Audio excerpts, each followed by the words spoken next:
Anesthesia management of preeclampsia and eclampsia. Preeclampsia is a clinical syndrome that is part of the hypertensive disorders of pregnancy. It is characterized by a new onset of hypertension after 20 weeks gestation and proteinuria. Delivery of the infant and placenta remain the only definitive cure. Hypertensive disorders of pregnancy include chronic hypertension, gestational hypertension, preeclampsia, and chronic hypertension with superimposed preeclampsia. Chronic hypertension is hypertension diagnosed before the 20th week gestation or prior to pregnancy and that doesn't resolve after delivery. Gestational hypertension, however, is diagnosed after 20th week and resolves by 12 weeks postpartum. Chronic hypertension with superimposed preeclampsia is superimposed as preeclampsia developed in women who have chronic hypertension. This table describes the clinical differences between hypertensive disorders of pregnancy. Proteinuria, increased serum urate, hemoconcentration, thrombocytopenia, and hepatic dysfunction are all clinical features of preeclampsia. Diagnostic criteria of mild preeclampsia include systolic blood pressure greater than or equal to 140, diastolic blood pressure greater than or equal to 90 after 20 weeks gestation, and proteinuria of greater than 300 milligrams in 24 hours, or 1+ result on a single urine dipstick specimen. Preeclampsia is classified as severe if it is associated with any of the following: a systolic blood pressure greater than or equal to 160, a diastolic blood pressure greater than or equal to 110, proteinuria greater than 5 grams in 24 hours, elevated serum creatinine, pulmonary edema, oliguria, IUGR, headache, visual disturbances, epigastric or right upper quadrant pain, and signs of HELLP syndrome. HELLP stands for hemolysis, elevated liver enzymes, and low platelets. This is a table that demonstrates the differences between mild and severe preeclampsia.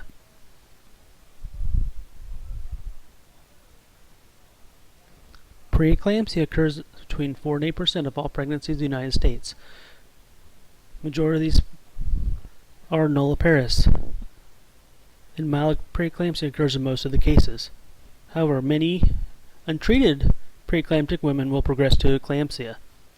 The incidence has increased significantly over the past 15 years, and if preeclampsia occurs before the 34th week gestation, it relates to a greater disease severity.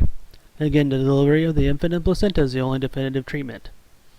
And this leads to an increase of preterm delivery, and preterm delivery is the most common indication for admission to the neonatal ICU. There are many risk factors to preeclampsia. The leading risk factor is nulliparity. Others include limited preconceptual exposure to paternal sperm, partner who has fathered a preeclamptic pregnancy in another woman, previous preeclampsia, advanced maternal age, family history of preeclampsia, history of placental abruption, IUGR, fetal death, non-Hispanic black race, obesity, chronic hypertension, diabetes mellitus, thrombotic vascular disease, multiple gestation, iodoform mole, and yet smoking actually decreases your risk for preeclampsia. The exact pathogenetic mechanism responsible for the initiation and progression of preeclampsia is not known. The placenta, however, is the pathogenetic focus of the disease. Preeclampsia is a 2-stage disorder. The first stage is associated with abnormal placentation and results the failure of trophoblastic invasion. In normal pregnancy, trophoblasts invade the decidua and the myometrial segments of the spiral arteries, causing a loss of vascular smooth muscle and the inner elastic lamina. The luminal diameter of the spiral arteries increases fourfold, resulting in the creation of flaccid tubes that provide a low-resistance vascular pathway to the intervillous space. The remodeled arteries are unresponsive to vasoactive stimuli. These alterations ensure adequate blood flow to nourish the growing fetus and the placenta. In preeclampsia, only the decidual segments undergo change and the myometrial portions remain small, constricted, and hyperresponsive to vasomotor stimuli. This results in superficial placentation. The abnormal maternal response leads to a decreased placental perfusion and placental infarcts, predisposing the fetus to IUGR. Placental ischemia worsens as narrow vessels are increasingly unable to meet the demands of the growing fetal-placental unit.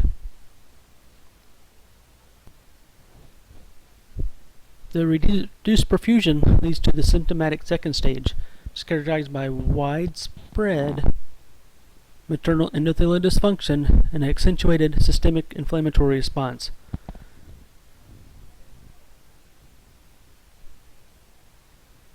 This leads to placental insufficiency.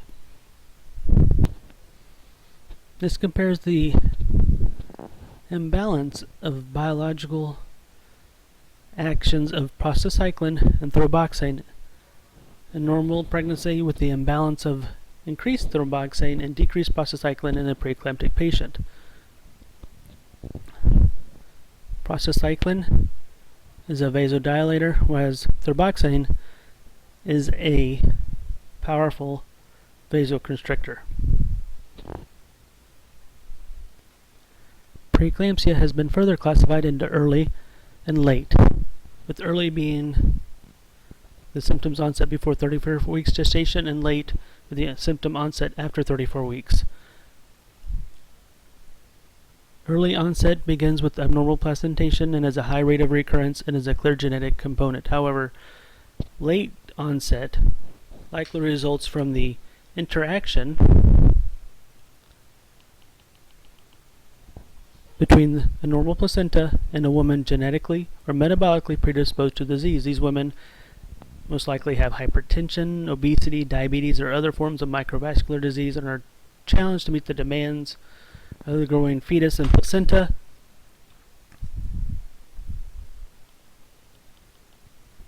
And decompensate near term. This decompensation manifests as late onset preeclampsia and sometimes postpartum preeclampsia. The genetic conflict theory states that placental factors help act to increase maternal blood pressure, whereas maternal factors act to reduce blood pressure. The endothelial cell dysfunction may have evolved as a fetal rescue strategy to increase non-placental vascular resistance when the uteroplacental blood supply is inadequate. The immune system seems to play a major role in the development of preeclampsia. The immune cells that predominate in the decidua are a specific group of uterine natural killer cells that interact with fetal trophoblast cell markers via killer immunoglobulin receptors to influence trophoblastic invasion.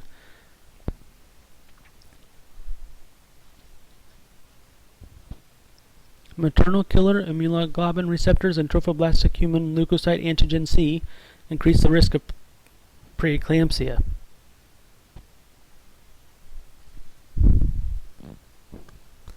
Activated autoantibodies to the angiotensin receptor 1 are present in many preeclamptic women.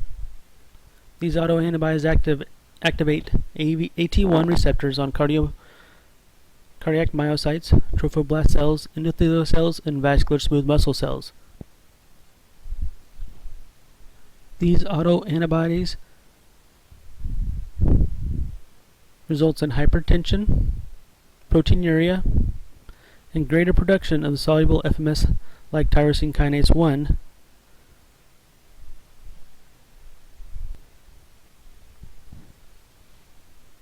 It is also observed that these antibodies may induce the production of reactive oxygen species and block trophoblastic invasion. There are two anti-angiogenic proteins of placental origin that most likely play an important role in the pathogenesis of preeclampsia. Soluble FMS-like tyrosine kinase 1 is upregulated in placentas of women with preeclampsia and it antagonizes angiogenic growth factor, vascular endothelial growth factor, and placental growth factor. SFFT1 protein levels rise during gestation and fall after delivery, and the higher circulating levels of FLT1 reduce circulating levels of free vascular endothelial growth factors and placental growth factors, causing endothelial dysfunction. Soluble endoglin is elevated in HELLP syndrome and is lower in cigarette smoking, which is known to be protective against preeclampsia. However, preeclampsia does not develop in all women with high FLT1 and low PIGF levels. This is a hypothesis on the role of soluble FMS like tyrosine kinase 1 in preeclampsia. During normal pregnancy, the uterine spiral arteries are infiltrated and remodeled by endovascular invasive trophoblasts, thereby increasing blood flow and significantly in order to meet the oxygen and nutrient demands of the fetus. In the placenta of the preeclamptic woman, however, trophoblast invasion does not occur and blood flow is reduced, resulting in placental hypoxia. In addition, increased amounts of SFLT1 are produced by the placenta and scavenge vascular endothelial growth factor and placental growth factor, thereby lowering circulating levels of unbound VEGF and PIGF. This altered imbalance causes generalized endothelial dysfunction, resulting in multi-organ disease. It remains unknown whether hypoxia is the trigger and whether high SFLT1 levels interfere with trophoblast invasion and spiral artery remodeling. Thromboxane and prostacyclin are arachidonic acid and are antagonists in vasoregulation. Aspirin therapy has been thought to prevent the imbalance of these prostaglandins. However, aspirin doesn't prevent preeclampsia, but it has shown to delay the onset. Preeclampsia can be manifested in headaches, visual disturbances, hyperexcitability, hyperreflexia, seizures, coma, exaggerated mucosal capillary engorgement, pulmonary edema, hypertension, vasospasm, and organ ischemia, thrombocytopenia, periportal hemorrhage, and fibrin deposition in hepatic sinusoids. Glomerular capillary endotheliosis is the characteristic renal histological lesion of preeclampsia. It manifests as glomerular enlargement and endothelial swelling. Increased proteinuria results from a change in pore size or charge selectivity of the glomerular filter and impairs proximal tubular reabsorption.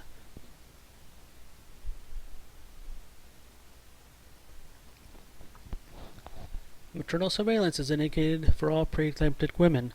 The goal is early detection of severe disease or the detection of the development of organ dysfunction in women with severe disease. All women should be evaluated for severe headache, visual disturbances, altered mentation, dyspnea, right upper quadrant or epigastric pain, nausea and vomiting, decreased urine output, and CNS hyperexcitability. The goal of the treatment of hypertension is to prevent serious adverse effects. However, antihypertensive therapy does not delay progression, and make sure you avoid rapid changes in maternal blood pressure. Common medications include hydralazine, labetalol, nifedipine, nitroglycerin, and sodium nitroprusside.